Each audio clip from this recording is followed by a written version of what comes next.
you, Phil, for you. Why do you do this? Why do you share this with the world? Because that's been my guidance. Your inner voice told you to share this with the world. I have been instructed, to do two things. Okay. Teach people about, and particularly people in recovery, though it goes beyond that, but people in 12-step recovery, those are my people, to teach them about this process because it is really transformational. Mm-hmm. And to teach them to take another look at what we call the four standards, the four absolutes: honesty, purity, unselfishness, and love. Both of these things go way back. They are at the heart of the 12-step journey, and they got lost. And I kind of stumbled on them when I was 20 years sober, that they were doing a form of prayer that I never was taught. And so I looked into it, studied it, talked to people about it, and started doing it. Yeah. And it was in the doing it that I knew I was on to something different. It was a different level of relationship with the voice. Yeah. Spirituality can be vague and loosey-goosey. And, yes. when we're doing charms and magic and all of this sort of stuff. Yes. Yeah. No. This was instructional, healing.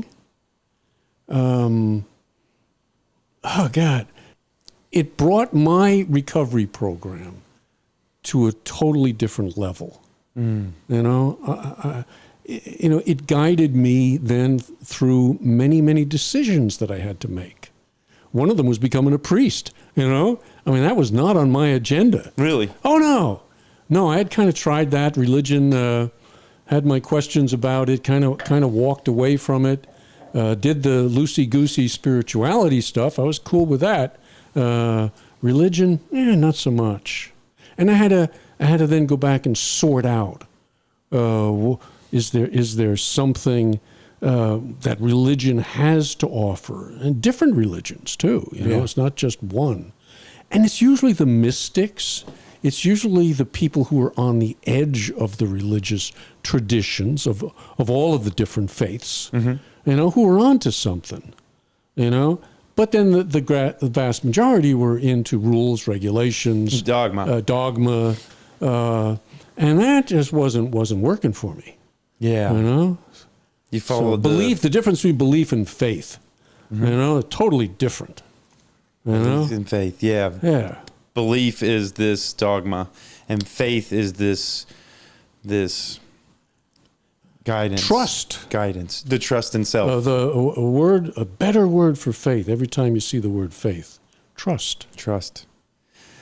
So, your inner voice told you to walk this path, and I remember the first thing you said was teaching. It told you to teach. What was the second one? No, well, it was to teach about two-way prayer, and to have people in recovery take another look at the four. They call them the four absolutes.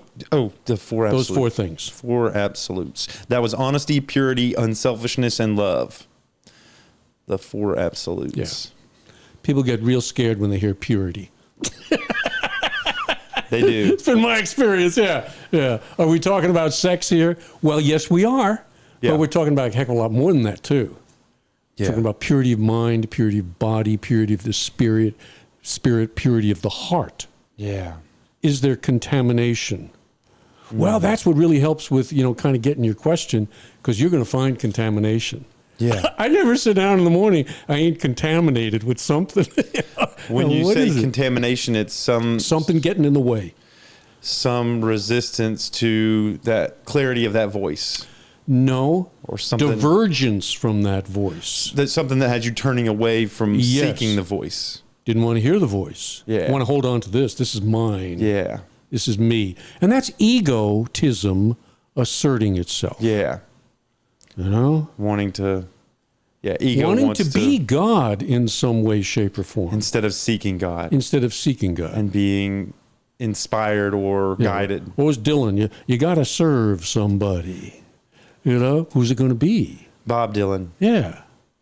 Goodness. Is Father it- Bill, I guess yesterday we talked about Bob Dylan too. Bob Dylan must be here in the room. He must be.